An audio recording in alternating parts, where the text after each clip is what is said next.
சனி பகவானுடைய வக்ரகால கட்டங்கள் கடகம் ராசிக்காரர்களாகிய உங்களுக்கு என்ன மாதிரியாக இருக்கிறது, ராஜயோகம் என்று சொல்லக்கூடிய வகையில் என்ன மாதிரியான விஷயங்கள் அமைகிறது என்பதை ஆழமாக ஆராய்ந்து பார்ப்போம்.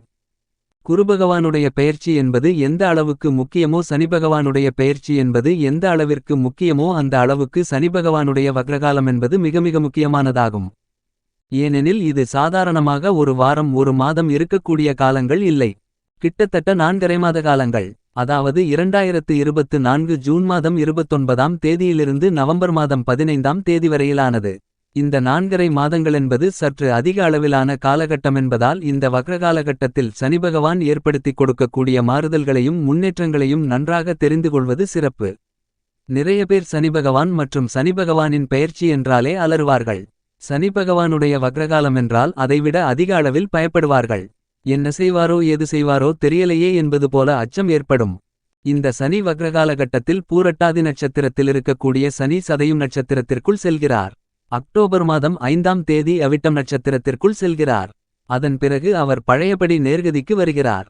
இந்த சனி வக்ரகாலகட்டத்தில் ராகு மீனம் ராசியில் இருக்கிறார். கேது கன்னிராசியில் இருக்கிறார். குருபகவான் ரிஷபம் ராசியில் சஞ்சரித்துக் கொண்டிருக்கிறார். சனி பகவானுடைய வக்ரகாலகட்ட பலன்களோடு சேர்த்து இந்த வருடகிரகங்களின் நிலைப்பாடுகள் மற்றும் நகர்வை வைத்து ஏற்படக்கூடிய பலன்களையும் பார்ப்பதுதான் சிறப்பு என்று கருதப்படுகிறது. சனி பகவான் கும்பத்திலிருந்து கொண்டு ஆட்சிபலம் பெற்று வக்ரநிலையோடு தன்னுடைய பார்வையால் விருச்சிகம் ராசி, சிம்மம் ராசி, மேஷம் ராசி போன்ற இடங்களை வலுவாக பார்வையிடுகிறார். அதாவது செவ்வாய் பகவானின் ஆதிக்கத்தில் இருக்கக்கூடிய மேஷம் ராசி மற்றும் விருச்சிகம் ராசி போன்ற 2 ராசிகளை பார்வையிடுகிறார். மேலும் சனிக்கு பகை கிரகமான சூரிய பகவானுடைய கட்டுப்பாட்டில் இருக்கக்கூடிய சிம்மராசியையும் பார்வையிடுகிறார். இந்த 3 வீடுகளும் சனி பகவானுக்கு பகை வீடுகளாக பார்க்கப்படுகிறது.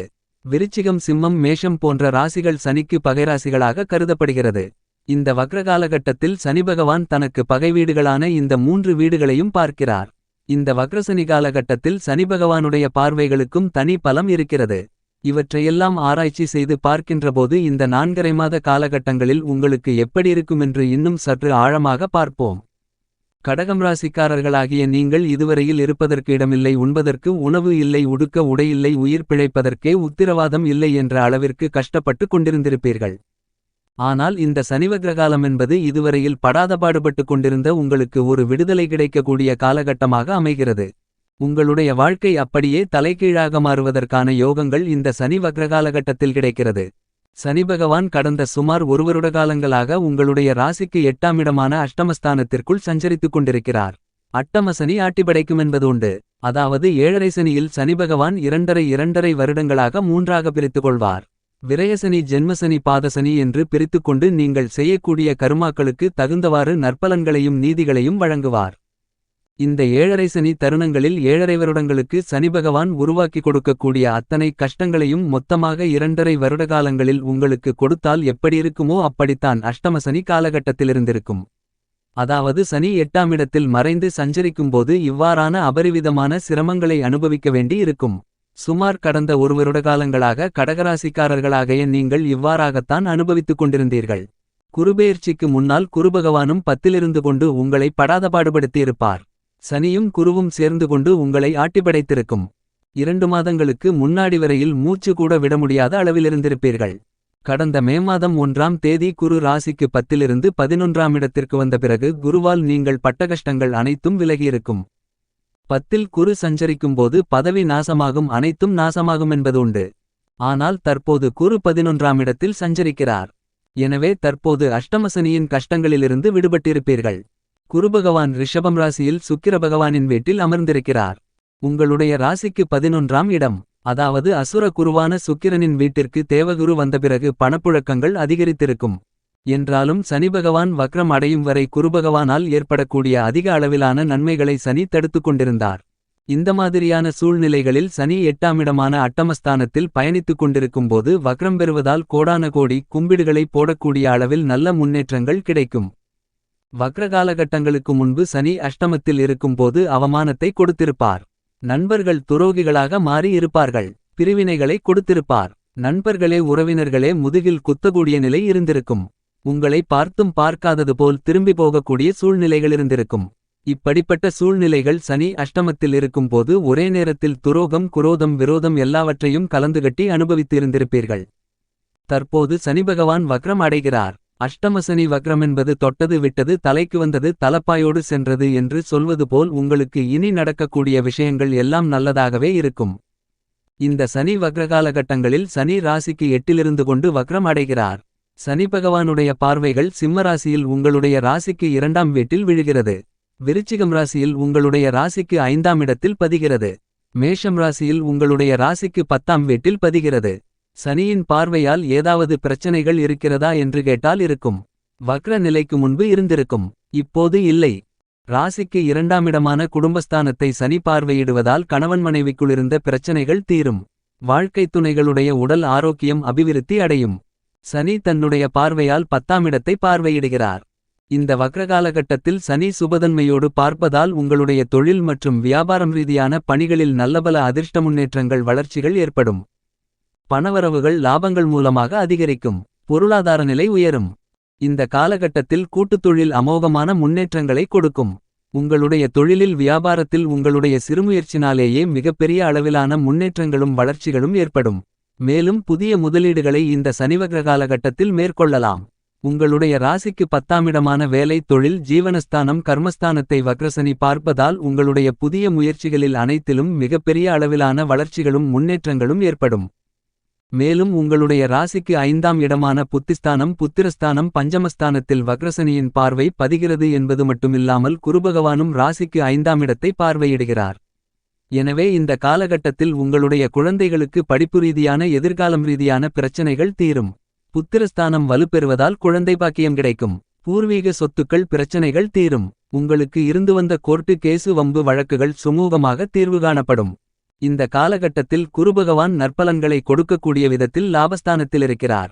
ஆனால் அவர் கொடுக்கக்கூடிய நற்பலன்களை வக்ரகாலகட்டத்திற்கு முன்பு சனி கெடுத்துக் கொண்டிருந்தார். ஏனெனில் சனி கெடுக்கும்போது குருவால் கொடுக்க முடியாது. இந்த சனி வக்ரகாலகட்டமான 4.5 மாதங்கள் சனிபகவானால் உங்களுக்கு தொல்லைகளும் தொந்தரவுகளும் இருக்காது என்பது மட்டுமில்லாமல் மாறாக நற்பலன்களே அதிகம் கிடைக்கும். இந்த 4.5 மாத காலகட்டங்களில் இந்த குருபகவான் லாபத்திலிருந்து கொண்டு உங்களுக்கு அள்ளிக் கொடுப்பார். அதை காப்பாற்றி வைத்துக் கொண்டால் மறுபடியும் அட்டமசனி வக்ரம் நிவர்த்தி பெற்று வீரியமாகும்போது சமாளித்துவிடலாம். இந்த 4.5 மாதங்களில் நீங்கள் பெறக்கூடிய லாபங்கள் பெயர் புகழ் அந்தஸ்து கௌரவம் போன்றவற்றை நன்கு தக்க வைத்துக் கொண்டால் உங்களுடைய வாழ்க்கையில் நீங்கள் நிம்மதி பெறலாம். அதன் பிறகு இன்னும் சுமார் 9 மாத காலங்கள் அதாவது 2025 மார்ச் மாதம் வரைதான் சனி அட்டமத்திலிருப்பார். அதன் பிறகு ராசிக்கு 9 10 11 என்று போய்கொண்டே இருப்பார். இந்த வக்ரசனி காலகட்டமான 4.5 மாதங்களில் உங்களுக்கு கிடைக்கக்கூடிய அற்புதமான யோகங்களை வைத்து மீதமுள்ள 9 மாத சனி அட்டம காலகட்டத்தை சமாளித்துவிட்டால் அதன் பிறகு உங்களுடைய வாழ்க்கையில் வசந்தகாலம் நிறைந்து கிடைக்கும். சனி 8ஆம் இடத்தை விட்டு விலகிய பிறகு சனி பகவானே உங்களுக்கு அள்ளிக் கொடுக்க ஆரம்பித்து விடுவார். தற்போது சனி அட்டமத்திலிருந்தாலும் இந்த வக்ரகாலகட்டமான 4.5 மாதங்களுக்குள் உங்களுக்கு மிகப்பெரிய அளவிலான முன்னேற்றங்கள் வளர்ச்சிகள் நிறைந்து கிடைக்கும். இந்த காலகட்டத்தில் நீங்கள் புதிய இடம் வாங்கி வீடு கட்டி புதிய வீட்டில் குடியேறக்கூடிய யோகங்கள் உண்டு. ஏதோ ஒரு ரூபத்தில் உங்களுக்கு நிதி சார்ந்த உதவிகள் வக்ரசனியால் கிடைத்து நீங்கள் புதிய இடத்தில் புதிய வீடு கட்டுவதற்கான யோகங்கள் கண்டிப்பாக இந்த வக்ரசனி காலகட்டத்தில் உண்டு. உங்களுக்கு இருக்கக்கூடிய பூர்வீக சொத்து தோட்டம் தோப்பு அல்லது எதையாவது விற்பனை செய்துவிட்டாவது புதிய வீடு கட்டுவதற்கான யோகங்கள் கிடைக்கும். அவ்வாறு பழைய சொத்துக்களை விற்பதன் மூலமாக உங்களுக்கு லாபங்களும் நிறைந்து கிடைக்கும். மேலும் இந்த சனிவக்ர காலகட்டத்தில் குருபகவான் ராசிக்கு 11ஆம் இடமான லாபஸ்தானத்தில் அமர்ந்து கொண்டு ராசிக்கு 3ஆம் இடம் 5ஆம் இடம் 7ஆம் இடத்தை பார்வையிடுகிறார். 3ஆம் வீடு என்பது கன்னிராசி சகோதரஸ்தானம். சகோதர ஒற்றுமை என்பது மேம்படும். குரு பெயர்ச்சிக்கு முன்னதாக சகோதர சகோதரிகளுக்கு இடையே இருந்து வந்த சிக்கல்கள் மனவருத்தங்கள் மறைந்து போகும். அவ்வாறான பிரிவினைகள் தீர்ந்து சகோதர சகோதரிகளுக்கு இடையே ஒற்றுமை அதிகரிக்கும். சகோதர சகோதரிகள் ஒருவருக்கு ஒருவர் ஆதரவாகவும் ஒத்துழைப்பாகவும் பக்க பலமாகவும் இருப்பீர்கள். எனவே மனதைரியம் அதிகரிக்கும். மேலும் குரு ராசிக்கு 7ஆம் இடத்தை பார்வையிடுகிறார். இந்த காலகட்டத்தில் கூட்டுத்தொழில் செய்பவர்களுக்கு அமோகமான அபாரமான முன்னேற்றங்கள் உண்டு. காதலித்துக் கொண்டிருப்பவர்களுக்கு காதலில் வெற்றி கிடைத்து காதல் திருமணம் நடந்தேறும். திருமண வயதிலிருப்பவர்களுக்கு திருமண தோஷங்கள் தடைகள் விலகி நல்ல வரன் அமைந்து திருமணம் கைகூடும். மேலும் குரு ராசிக்கு 5ஆம் இடத்தை பார்வையிடுகிறார். குழந்தைகளால் உங்களுடைய பெயர் புகழ் அந்தஸ்து உயரும். சுப நிகழ்வுகள் இனிதாக நடந்தேறும். மேலும் இந்த சனிவக்ர காலகட்டத்தில் கேது பகவான் ராசிக்கு 3ஆம் இடமான முயற்சி தைரிய வீரிய வெற்றி சகாயஸ்தானத்திற்குள் சஞ்சரிக்கிறார். கேது சகோதர சகோதரிகளுக்கான உறவுகளை பிரிக்கக்கூடிய வாய்ப்புகள் உண்டு. ஆனால் குரு 3ஆம் இடத்தை கேதுவை தன்னுடைய சுபபார்வையால் பார்ப்பதால் கேதுவின் கெடுபலன்கள் மறையும். கேதுவை குருபார்த்து புனிதப்படுத்துவதால் சகோதர சகோதரிகளுக்கு இடையே ஒற்றுமை மேலோங்கும். இந்த சனிவக்ர காலகட்டத்தில் ராகு ராசிக்கு 9ஆம் இடமான அதிர்ஷ்டயோக பாக்கியஸ்தானத்திற்குள் இருக்கிறார். எனவே இந்த காலகட்டத்தில் தந்தையாரின் உடல் ஆரோக்கியத்தில் கவனத்துடனும் விழிப்புணர்வுடனும் இருக்க வேண்டும். மேலும் இந்த காலகட்டத்தில் நீங்கள் தந்தையாரை பிரிந்து இருக்கக்கூடிய சூழ்நிலைகள் உருவாகலாம், கவனம் தேவை.